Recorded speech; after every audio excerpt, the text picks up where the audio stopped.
G'day and welcome back to Two Fat Brothers. I'm Scott. And I'm John. John, look what we've got in front of us, a whole host of wonderful looking ingredients. Well, they're also going to come together to make one of the great classics of well, it started out as a classic of French food, I have to say, Beouf, Bourguignon, but don't let that intimidate you. It just means beef basically in red wine. That's exactly right, and we are not using Burgundy, John. We're not using Burgundy. In fact, we're using good old Australian Shiraz from the Barossa Valley. And one thing about wine in cooking, if you don't want to drink it yourself, then don't use it in cooking. Don't cook with it, absolutely not. Cook with wine, you're quite prepared to drink yourself. Indeed. This is a classic, as John says, French dish. Very easy to make. It does take a little bit of time, a little bit of preparation, and a little bit of time to cook, and it really needs that extra time, doesn't it, John? It does indeed, Scott, and it's a classic winter warmer. So if you're looking for something, when things are a bit cold outside, they're going to get nice and warm inside. Absolutely, John. With beef bourguignon. With beef bourguignon. So we have, for our beef bourguignon recipe, we have 1 kilogram of chuck steak. Now that's cubed, and I'll just lift a piece out. Nice cubes, not too small. Otherwise they tend to disappear, don't they? That's exactly right, and dry out a little bit. Absolutely. We also have 200 grams of button mushrooms. We have about 2 dozen French shallots. So these are the French shallots that you can now buy in the supermarkets and of course in all good fruit and veg shops. And they're the basic tenets of beef bourguignon. The beef, the mushrooms and the shallots, and also bacon, or in our case we're using speck, which is smoked pork belly. We've cut it into lardons, and there it is. About, how much do we use? About 150 grams of speck that we've 6 ounces or so if you're watching Indeed. Out of metric land. We've also got 500 ml or 2 cups of red wine, in this case it's Shiraz. And the same of beef stock. Indeed. And not to forget, John, last but not least, in fact penultimately last, we have the 2 tablespoons of tomato paste, and then we have the little bouquet garni. Let's get cracking. Let's get cracking, John, absolutely. I'm looking forward to this. It's a bit cold outside, so I think we need some warming up. I think we do too. Will this go with lounge lager? Of course it will. Anything will. Absolutely. Okay, John, beef bourguignon, off we go. Step 1 is to dredge the beef pieces in some seasoned flour. You've got the plastic bag method going there, I see. I might adopt that. I tend to dredge them in a bowl and flour goes everywhere. Yes, I'm more a mover and a shaker, John. I get the beef pieces in the bag there, seasoned with salt and pepper, and then shake them to give them a good coating. 6 to 9 pieces per frying, I think. That's right, John, because you don't want to overcrowd the pan, because the meat tends to stew.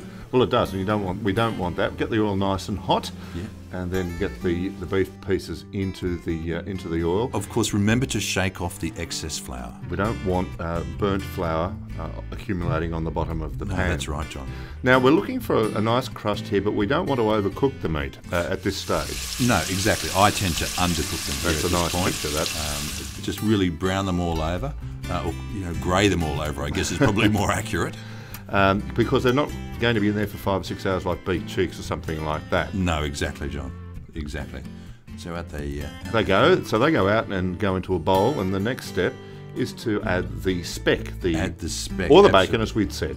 Absolutely. So in goes the speck. Rind on too, because that gives the adds a gelatinous quality to the dish.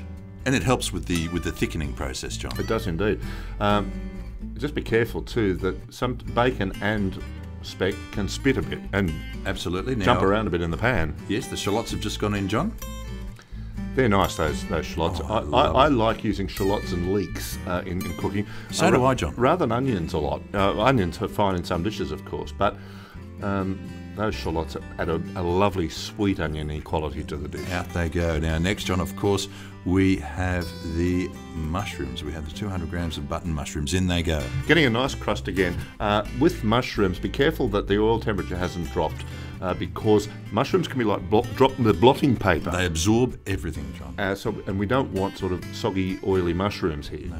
No, and they really take up the remaining oil that is in the pan, as well as forming a nice crust from the flour too. Okay, so the mushrooms come out and stay out for a while. They stay out separately, that's right. Okay. Some people also keep the onions or the onions or the shallots out.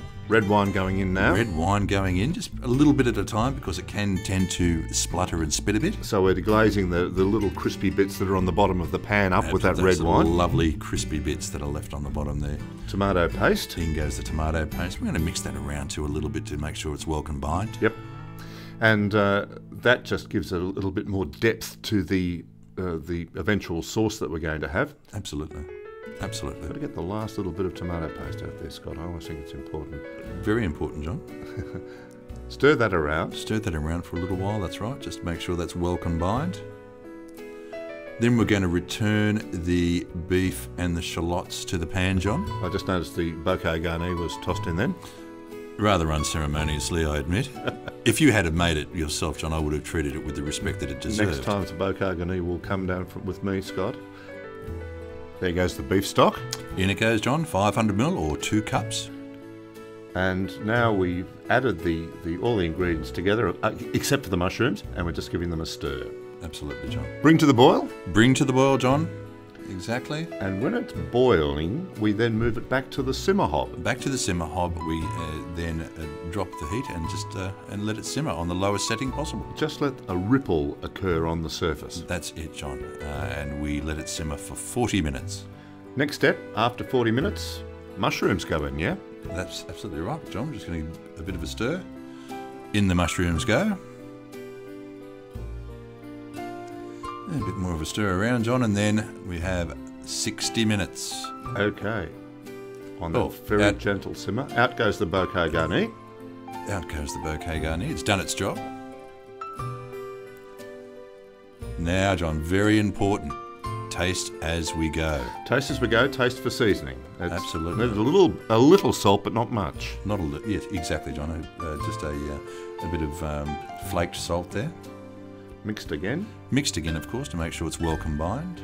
And there it is, John. Beef bourguignon served with a nice creamy mashed potato. It was absolutely delicious, Scott. It was, John. And we'll prepare something equally delicious next time we meet on Two Fat Brothers.